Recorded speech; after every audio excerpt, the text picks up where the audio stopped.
And this is where it gets tricky. Inherent Or Vice. trippy. I suppose. This is going to be difficult.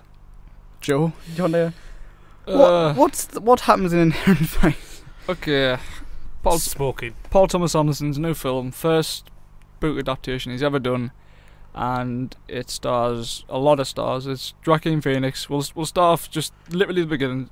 Joaquin Phoenix plays Doc Sportello, and it's in it's Los Angeles. Is it Los Angeles? It's LA, isn't it? Yeah, Los Angeles. 1970. You know, the big Hangover from the 60s. Yeah, the big 60s hippie movement's kind of dying down. Kind of at the moment. It's just after the Manson murders, if I recall. Yep. Mm-hmm. And you've got to keep a lot of this kind of stuff in mind. And literally the first scene is, Joaquin Phoenix, Doc Sportello plays a private eye hippie who has done every drug probably known to man, sitting on his couch, and then his ex-girlfriend, Shasta Fear, comes in, played by Catherine Watterson, and if I recall, even the very first scene, she is, from what we see, the mistress of a bloke called Mickey Wolfman, who is a millionaire. It wasn't investment or something like that, but that's no point. And she and the wife of Mickey Wolfman, and the wife's her mistress, or shall I say, kind of, well, it's still a mistress, isn't it? Mistress. Okay. That's the one.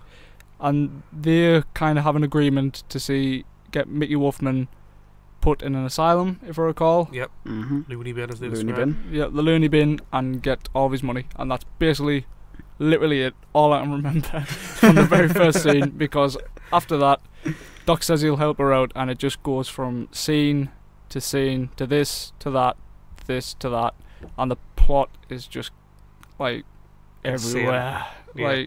Like, I can't recall a majority of the plot, or where this is, or what happens, or vaguely little things, and I've only seen it once, and I've even read the book, and I still can't, like, I can't recall. But that's not the big thing, is it? The plot. It's very inspired by the likes of, Howard Hawks' The Big Sleep, another noir that I cannot, like, remember any of, and then Robert Altman's The Long Goodbye. That's where a lot of the inspiration kind of comes from, as well as other things, like, because Paul Thomas Anderson obviously is, when he writes these kind of films, he always sticks TCM on the background, and it's a majority.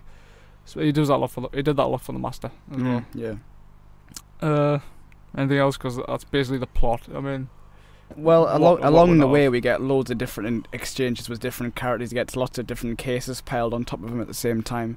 You've got Josh Brolin, who's incredible as the hippie hating detective Bigfoot Bjornsson. Owen Wilson's there as well. He's Owen Wilson kind of character. I kind of can't describe it either. We tried to just before we recorded this, and it's so difficult to kind of get your head around. But did it bother you that you didn't understand? Nah, because I was really enjoying. Because it's all about being the in atmosphere. It really is all about the atmosphere. You after it, everybody that came out was kind of really lightheaded, because I was just speechless. But all I know is I really did enjoy it, from Inherent Vice. Mark Kermode said it's a film that it doesn't want you to understand, it wants you to inhale.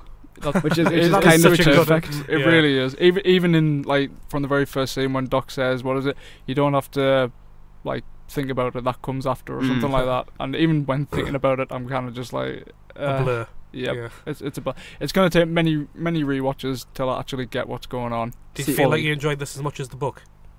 Because it's always kind of good to see something you've read sort of reimagined on the screen. Well, you know when they always say that the book's better? Yeah. I would probably say they're kind of equal, because Paul Thomas Anderson really gets the Thomas Pynchon kind of vibe, where you don't really know what the hell is going on, but you're enjoying it anyway. Of course, an author who's very reclusive. Yeah, I mean, I've never read any of his other kind of hardcore books, especially Gravity's Rainbow, which is meant to be insane. But they always say this one, Inherent Vice is Pynchon light. So even though it's kind of all over the place and stuff, but it's very funny as well. I remember reading it on the bus and just laughing my head off at moments. Same when the film Inherent Vice, that has a surprisingly good amount of comedy in it, compared to other kind of Paul Thomas Anderson films. Yeah, There Will Be Blood, very, dark. Yeah, what it is. Especially when you see the trailer that he cut himself, Thomas Anderson.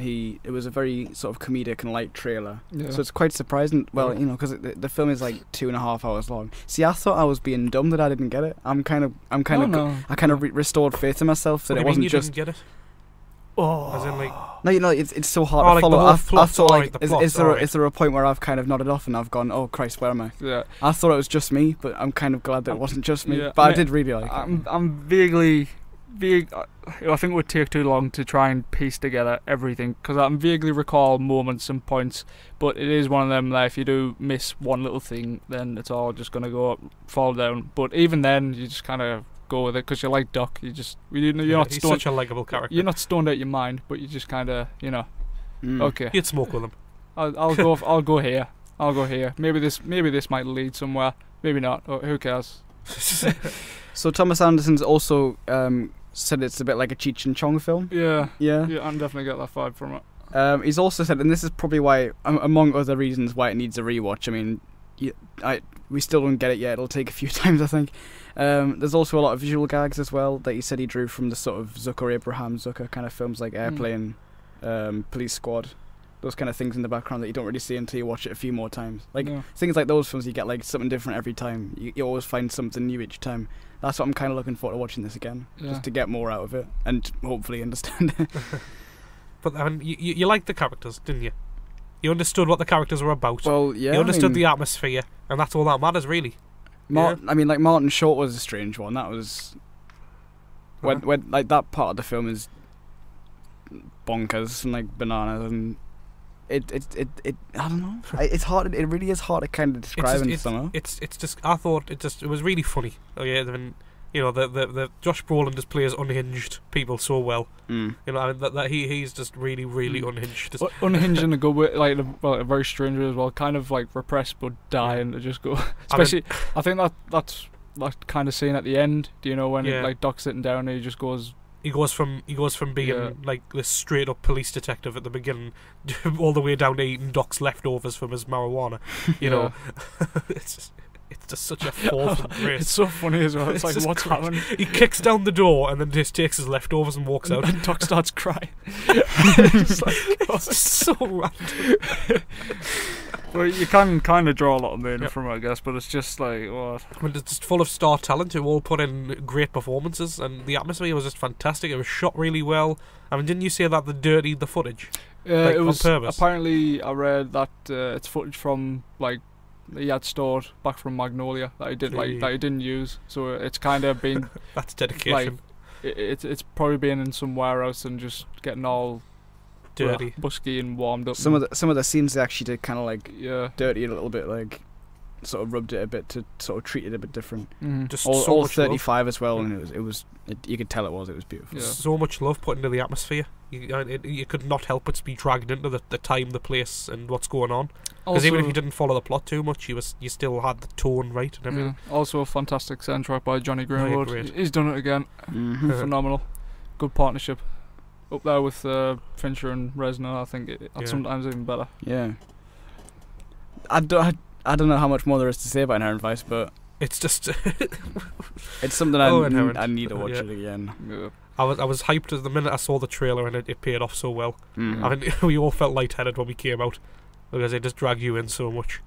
I did have to take like a minute to just sit down after the film finished, but like just kind of exhale a bit and just kind of sort of take stock and process it. Yeah. I'd definitely say that. I would say this maybe being a cult film in the future. I don't know guaranteed. Why. It's got that kind of vibe from it as well. Also, one of them that I'll probably have on DVD, and I'll just stick it on for the background noise or something like that. Because it even if it feels good. It feels like kind of a party. Just putting it on and then doing something else. This is the equivalent of pot smoking to with vanilla eyes drinking. Yeah, this is the guaranteed equivalent. It is just. It's just constant. I mean, it's like 9 out of 10 scenes. There's some kind of drug taking or someone's high. Like I think Doc's pretty much all the way through.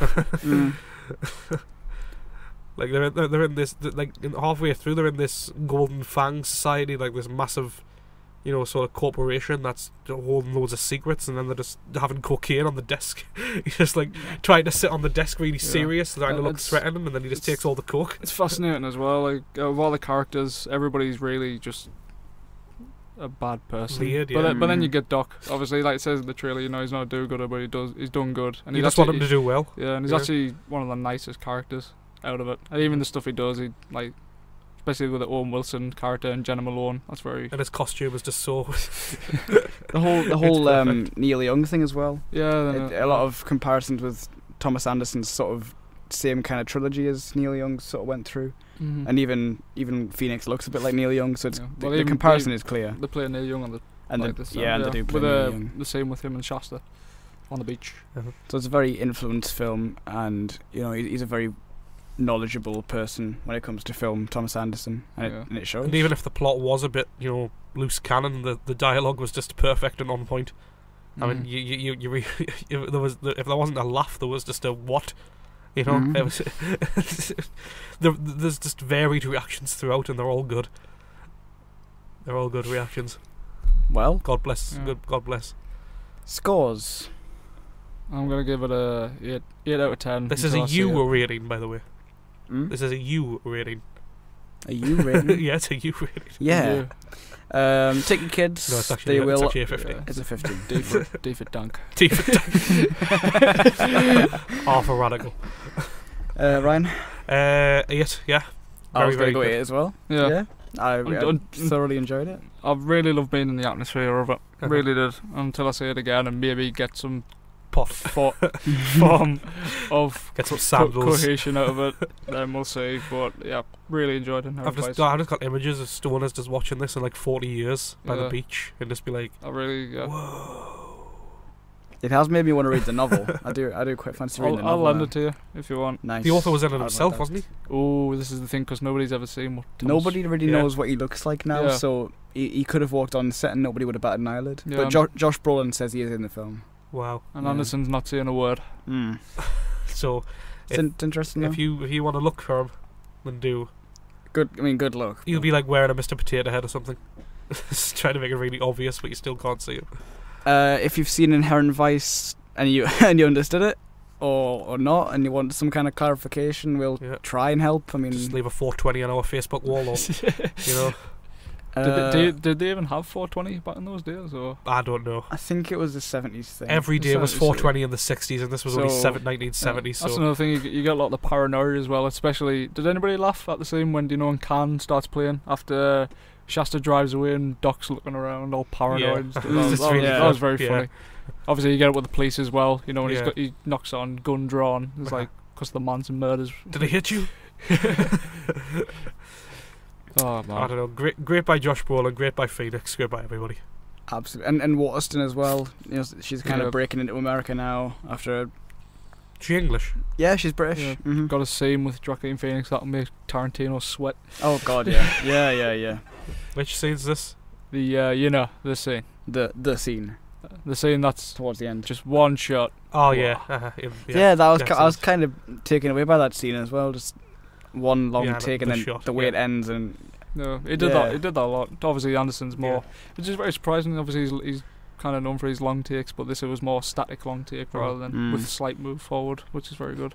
Yeah, kind of like a mixture of early stuff with The Master and There Will Be Blood. So I still need to see The Master, but with a buttload of fun in it. So really enjoyed it. quite literally. Speaking of one take, did you see Sunny this week? No, I haven't seen it yet. There's a good. But yeah, it's really good. There's like a rope kind of sequence. Nice. It's very good. He's referencing It's Always Sunny in Philadelphia, the show. Yes. The film show.